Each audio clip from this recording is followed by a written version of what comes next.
ABC One Television. ABC One Television. ABC One Television. Le leader en actualité. Voilà, mesdames, messieurs, bonjour, bonsoir. ABC One, c'est Jésus-Christ qui est le number one. ABC One, et puis ça a une actualité. Oyo, Bosepelaka. Tolobaka biso, tozali mako, on a vu une information. Ezali, pe lisu nabino, et c'est information. Ezali, biso, tozalaka toujours objectif, tozalaka subjectif, tozalaka te ko te parti pris non.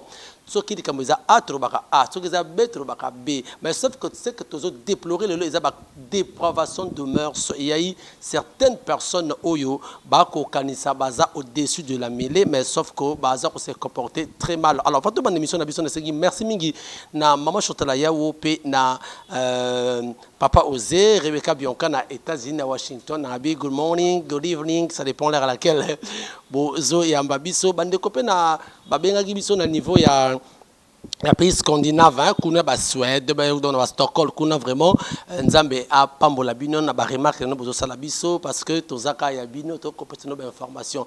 Tolobi ABC One émission les talk ezalaka émission oyo et traitaka ba actualité ayant trait na République démocratique du Congo. Dernièrement tolobelaka makambo oyo ya mwana mboka et so na ndeko Bokechu o bakataka drapeau oyebito yaka tokutana kana moko ya ba combattant résistant pe awa na kati ya Congo maître commandant maître Eso sao oyo apesaka biso pe point de vue par rapport ya makambo ya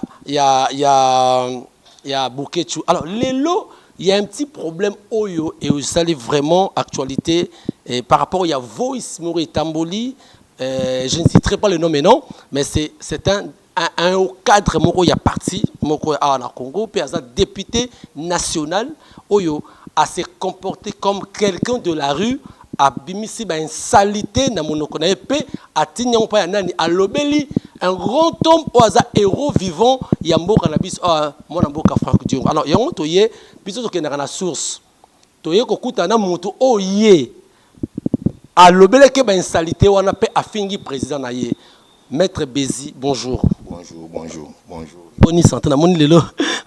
Ozalaka chaud la maramba boké, tu me le la moni très calme alors. Moni lelo il faut tout le bango na ndenge ya calme.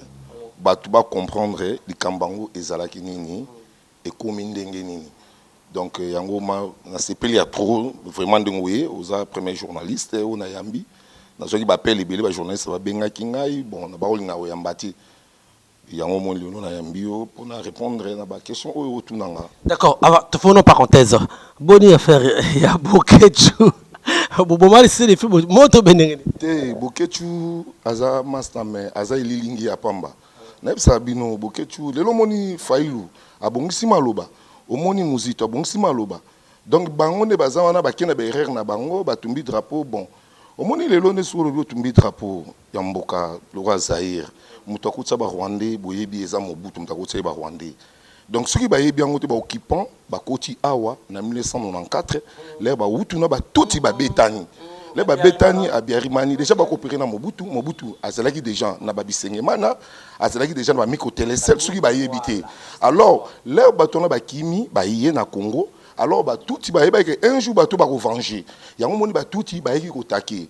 Comme pe Kabila azane pe ignorant et qui n'a été accompagné bango alors ba yena bango nyonso mais promoteur ya ba Rwandais ezalaka Mobutu lelo siko mati drapeau Zaïre wana ma osali erreur donc Mobutu nde asa promoteur ba Rwandais lelo matona makambo Bokechu ti et alors on PC fallait donc Bokechu déjà azali lingi ya pamba abaki ya kobeta président Félix na France mais dans mon elo mo sanamité donc bara batu mo bazanga na bango tina donc ezalo la biso to bunda lelo na kati ya RDC na otala match na kati ya stade yo sa ostala rola na reportage na radio to zanenge mokote pe bon baza ba combattant o bazanga tina bazana sens te bana bitite ngana za véritable combattant. Merci beaucoup maître Bézi.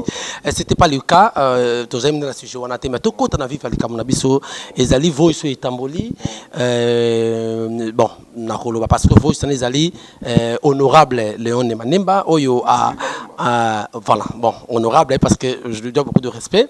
Honorable Léon Malemba, Oyo a sali conversation par rapport, il y a dire, Oyo a les kaki na émission, il y a confrère Moko, na 34 minutes, à l'obaki par rapport, il y a Makambo Bino, bo incarcéra qui va soda. Il y a GCSP à l'époque, ça sali boye baka likambo nde bakangaka mwana boka frako Diongo. Alors maintenant comment on a réaction c'est que mutu moka benga maintenant ebite voice on a benga ki Molière puis afingi et tamboli. Qu'est-ce qui se passe?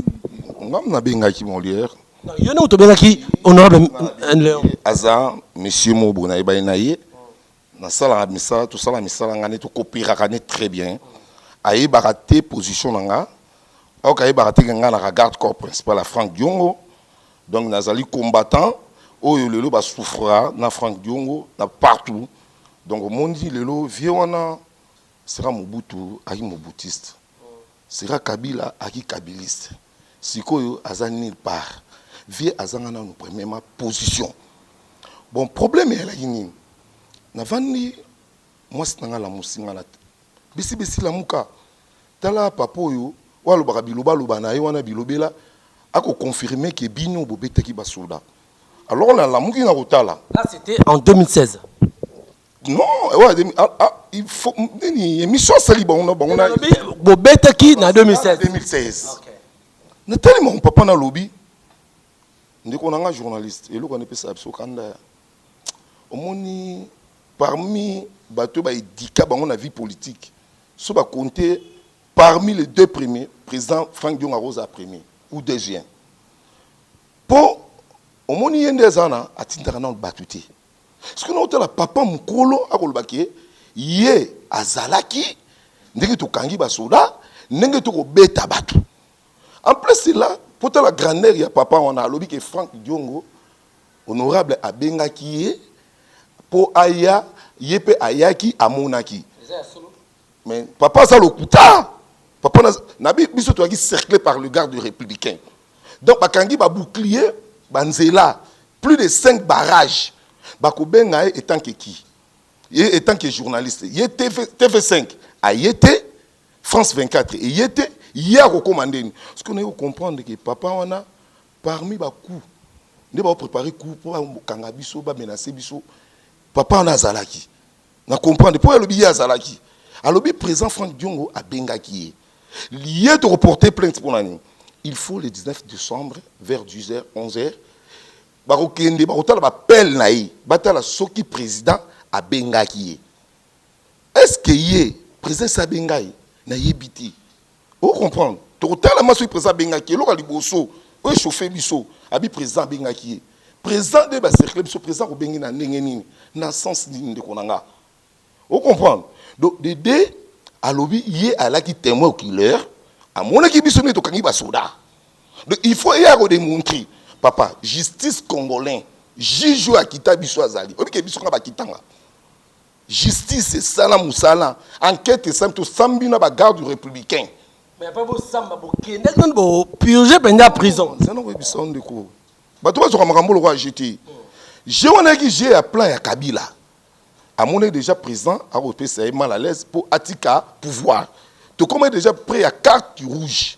Pour Kabila, je carte rouge, je là. Alors, le président de la mission lobby a combattu Kabila en face à face. Kabila a pensé naïe, a quand Kabila, président Azana armée, Azana Babilok, ou Yabibundeli. Or, le président a dit, moutou à la politique, il y a parole. Au moins, le président d'Azana. Le président Tindara Moutabeta Moutouti. Jamais tu peux combattre les soldats. Tu peux combattre les soldats. Bon, bah, c'est là que il y a mon lien à lobby, il y a Zalaki. Il faut pas parler de justice, il faut montrer que non, il y a Azalaki. Donc c'est que nous avons père on a amour. Donc père on a qui va tenir à camoufler qui n'a pas soda. Pour y aller bien là. Peu papa on te conseille à l'acceptation mais bref côté to beta ba soda. Côté to bloquer ba soda. Dédé papa on a il faut là que ça appelle tout résister appel oyo président lobby président bengaki est président tabengaki ayaki.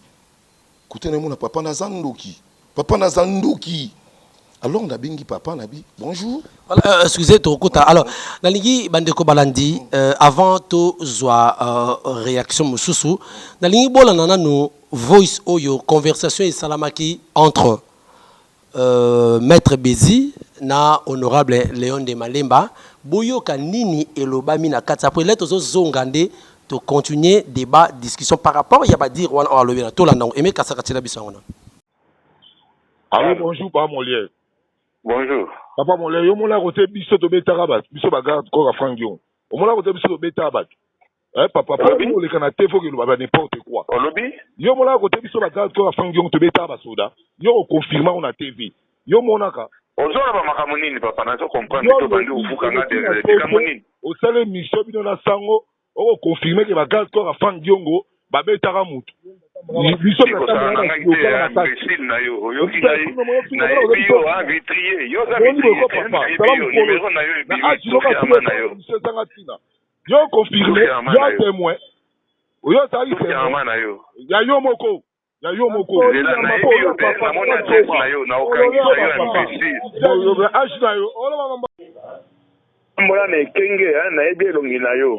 Comme ça, tu remontes à Wana Frank donc à quoi libérer. Na ebi yo te vitrier, yo vitrier te. Tambola na kenge li bolo amana yo imbécile ko yebanga yi. Tufi amana yo na ya Frank Diongo tufi na yi, tufi na bina so mibale. Na ebi elongi na yo. Kaka na sosima to na ko mona ba ko kwa yo imbécile mama na yo. Voilà, je crois Maître Bézi, tout Olanda yo lorsque nous expliquons biso au talaki émission on a des cas qui pas à confirmer à Kinshasa à confirmer parce que biso même dans journalisme le baka journaliste c'est ce que ça na mesure il y a à quoi affirmer et l'autre côté ce que ça mesure à confirmer c'est-à-dire rôle dans la télévision on a confirmer na loba yango ce qui na lobby comme moi c'est-à-dire naza naba précision ndesinga pena ko ça l'émission te sonaya na source sika moto basola kina ye ndenge nini yango to yepe ko zo source pa na yomoko e sabiso alors là répondre au bongo au bengié au telle émission yo bengié mais pourquoi toutes ces réactions na yebité on a bengié ye ayeba kiteki ngana regarde ko président bana to fanda na ye parce que na ba ko linga ko laksa tendance na ngati parce que ya ligi moto mo boye ali kabiliste donc ana ba tendance mabe. Donc, Aïba qui télé, na bengi, na bandi bonjour. Ndé ba pesa mutu bonjour, ndé c'est bon la conversation. Bonjour papa. Papa Molière, ndé ni yoko kolobaki biso do bete ba soda. Olobi nini? Ah papa, na bandi lisusu.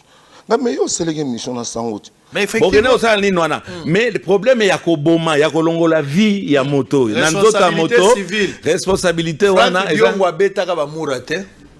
Ba maître ndé bato ba intervenir Frank Dion va la prison pour nango tigato koba otumoli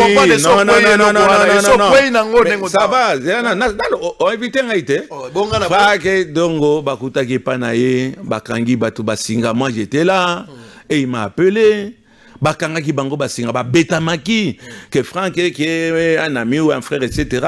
au moins pour rétablir toujours la vérité na lo barande opinion nanga esengela ki ba betaki batwa na kati ya lupango ya Frank Diongo dire maintenant est-ce que ça lié au moins les problème à doli est-ce que yende a betaki yende azala kanaba karateka yende azala na ba judoka ba kacher wana nde ba betaki ba gens ya police wana Frank Dion va faire la prison. Alors, mais il y a Doli. Yo témoigner. Yo monaki, papa bandi. Tout fina yo. Imbécile na yo. Di bola mama na yo. Na oloba yango boyoka. Bolandi yango. Nabi mais papa, mais yo mambo oloba na comprendre te. Ngabi ya yo moko pe. On comprend. Là ce que la refinga yo a fini la prison. Non, toi continuer. L'air ya bandu finga.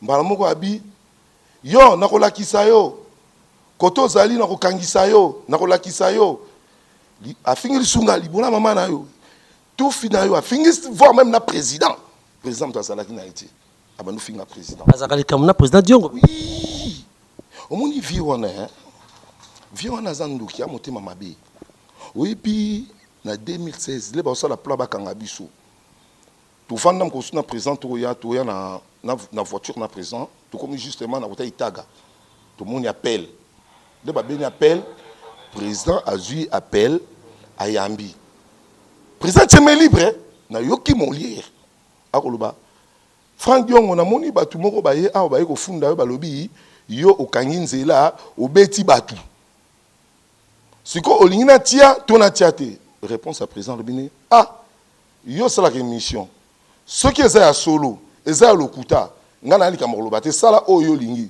soko ko tia na yo mais ngana yebi na sala inanga eloko moko te na beti mutu te na tini mutu te et comme na pourquoi tout à la boue l'action la TV ayambi jeune moko bo jeune kota ye auta et montage a peu perdre montage jeune kota auta et yebana te président amenaça mutu te président pa yebi était alors a dû vox ya président a tie yango o ba solo la ki na moi ah bon oui o ba solo na moi siko vox yango batu batala ba seke babi ce qui président alobaki abitine batu babeta mais président ngako pekisa lemba ko tiate mais accordo abisala na yo tia na yo ce qui nzambe moko ayebi mo po yebi vérité yom to ko sola na mutu ango te ko comprendre que vieux wana azalaka mana ba problème na MLP omoni MLP eza parti politique ya munene na mboko pe parti eza parti ba guerrier surtout tangi ba parti ba guerrier to bani na IDPS après parti bato yo ba bunaka mapona mboka lelo nde to revendre boye surtout ko loba mamba papa lemba papa na yi promoteur a éducateur amuta édikaka bato éducation nini o ya pesa bana leur classe ezali soit disant mon lire ba 100% na yo comprendre ba 100% ta ba ayaki ya corruption parce que ye afinga Yves Kisombe aleka na tefabi Yves Kisombe afingi journaliste mo boyoka ye ayebaki te nga na malin koleka ye soko olanda non nga na mayeli koleka ye na yebaki déjà vieux yo akalmaka mabe il faut enregistrer mam to koloba les autres aussi sont enregistrés pour un jour vieux ko na TV akokosa il faut vox wana na kobomba yango ve ayeko kamwa lek na zongo sko na tindeli tala makambu yo lobi na ngai na registra ki yango ve okamwa réaction est là au tindeli yango comment est-ce qu'il a réagi ça alobi yo au registre nga yebaka nga na yo tokosuka mabe après na ko yebise siko o yebaki te ti to fanda nunga na agat ko Franck Diongo na souffrant nae na kembane et wana mama kati ayo comprendre que naza pire honorable Franck Diongo vous comprendre pour on dit sur tout ça politique ngale non ça politique ba maître Ponja vous comprendre lena na maître Ponja vieux wana na makamba ya suki ya nini vieux wana yebi politique te vous comprendre ba vieux ba politicien o ba ye na 2000 tuki 3 mois vous comprendre na foule ya TV donc au moins les balobaka tu photo batie kraka alati polo ya teni yebi passe bat ba moni na mboko o bat ba nyo kwami le ya za mobutiste ngana combattant le ya kabiliste ngana ka combattant ti lelo ngato ande mon avion na te vient na ko le kanga na biloba loba mais na politique vient na le kingati on comprend donc na ko comprendre vieux au moins ayo loba likamo bo Franck Diongo atambola ba maître atambola ba maître ba ko kango ba buki yo au moins parti où on a plus de 250 mètres donc ba maître on a ba ya volonté ba za payé est-ce que vous comprenez ba dera peut ba maître oyo yana ba discipline nyonso ba maître ya carrière ba champion d'Afrique ba mettre le président Diongo a Tchabango pour que ba bondela kayombe pour na muto ko dere na parti comme mutu nyonso na ando to lo ba buto so ba professeur ordinaire ba directeur ABC One Television. ABC One Television. Le leader en actualité. Actualité politique de la RDC, d'Afrique et le reste du monde. ABC One Television. Le leader en actualité. Actualité locale et internationale. ABC One Television. ABC One Television. Actualité sportive, le football, boxe et autres. Actualité religieuse en RDC, en Afrique et le monde. actualité culturelle de tous les pays africains. ABC One Television. Les leaders en actualité, c'est ABC One Television.